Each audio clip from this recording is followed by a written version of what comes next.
શ્રી ચરોતર મોટી 27 પાટીદાર કેળવણી મંડળ ચાંગા સંચાલિત આણંદની ખ્યાતનામ dz Patel high school, LLVP English medium school તથા કેસી પટેલ પ્રી પ્રાઇમરી સ્કૂલનો વાર્ષિકોત્સવ પ્રતિબિંબ શાળાના આચાર્ય તેજલબેન જાનીના માર્ગદર્શન હેઠળ યોજાઈ ગયો. આ વર્ષે શાળાના વાર્ષિકોત્સવની થીમ પ્રતિબિંબ રાખવામાં આવી હતી. અહીંયા જીવનના પ્રતિબિંબની વાત કરેલી છે. આ પ્રસંગે શાળાના કેમ્પસના કોર્ડિનેટર ચિરાગભાઈ પટેલે પ્રાસંગિક ઉદ્બોધનમાં અતિથિશ્રીઓનું શાબ્દિક સ્વાગત કર્યું હતું. તેમણે આ પ્રસંગે જાહેરાત કરી હતી કે સ્વર્ગીય કુલદીપ કૌર ચંદ્રકાંતભાઈ પટેલ તરફથી સ્પોર્ટ્સ એક્ટિવિટી માટે ગોલ્ડ મેડલ આપવામાં આવશે. સાથે સાથે ધોરણ 10 અને 12 સાયન્સ કોમર્સમાં પ્રથમ આવનારને પણ ગોલ્ડ મેડલ આપવામાં આવશે. આ કાર્યક્રમમાં મુખ્ય મહેમાન તરીકે અમૂલ ડેરી આણંદના ચેરમેન વિપુલભાઈ પટેલ ડુમરાલ અને આશાપુરી ક્રેડિટ સોસાયટીના ચેરમેન દિલીપભાઈ પટેલ ઉપસ્થિત રહ્યા હતા.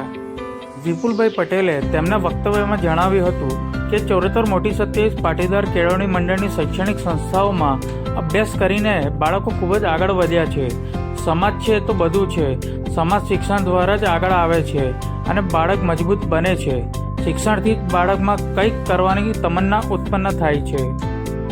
અતિથિ વિશેષ તરીકે ચરોતર મોટી 27 લેવા પાટીદાર સમાજના પ્રેસિડેન્ટ, ચરોતર મોટી 27 પાટીદાર કેળવણી મંડળના ટ્રસ્ટી નગીનભાઈ પટેલ ચકલાસી, ચરોતર મોટી 27 પાટીદાર કેળવણી મંડળના સેક્રેટરી ડૉક્ટર MC પટેલ ખાંડલી ઉપસ્થિત રહ્યા હતા.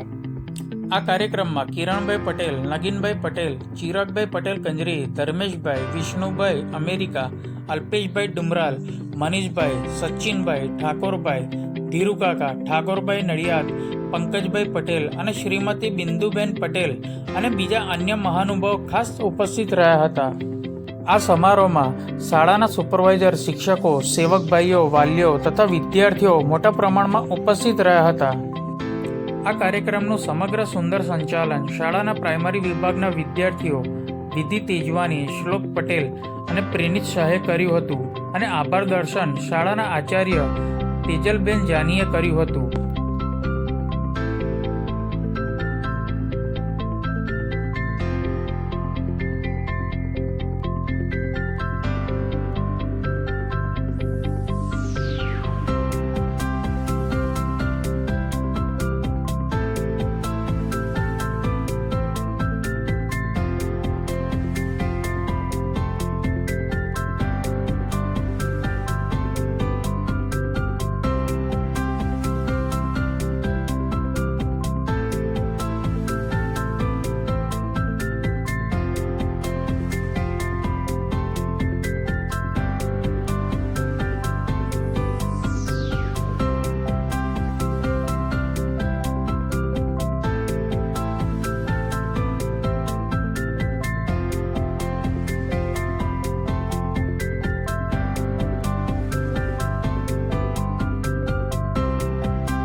શું કહેશો આજે આજરોજ મોટી 27 પાટીદાર સમાજની આણંદમાં આવેલી ડીઝેડ પટેલ હાઈસ્કૂલમાં અમારા બધા બાળકો, છોકરાઓ ગેમની કોમ્પિટિશન રાખી છે. એ કોમ્પિટિશનમાં ઉત્સાહભેર ભાગ લીધો છે અને ઉત્સાહભેર રમવાના છે. એ વિશે અમારું આ નાનું ફંક્શન છે. અમે બધા એટલા માટે ઉપસ્થિત છીએ. ચોરામાં થઈ ગયા અને સમાજની ઈચ્છા હતી કે કેળવણી મંડળમાં જવું એટલે અમારું પહેલું આ સોપાન હતું અને અમે ચોરામાં સ્ટાર્ટ કર્યું અને અત્યારે 1800 છોકરાઓ છે. ત્યાર પછી 2007માં અમે ચાલુ સેટ ઊભી કરી અને ત્યાં પણ આજે 12,000 છોકરાઓ છે અને સમાજ એક મોટું વિરાટ પગલું ભર્યું છે અને અમે અમને પૂરી સફળતા મળી છે.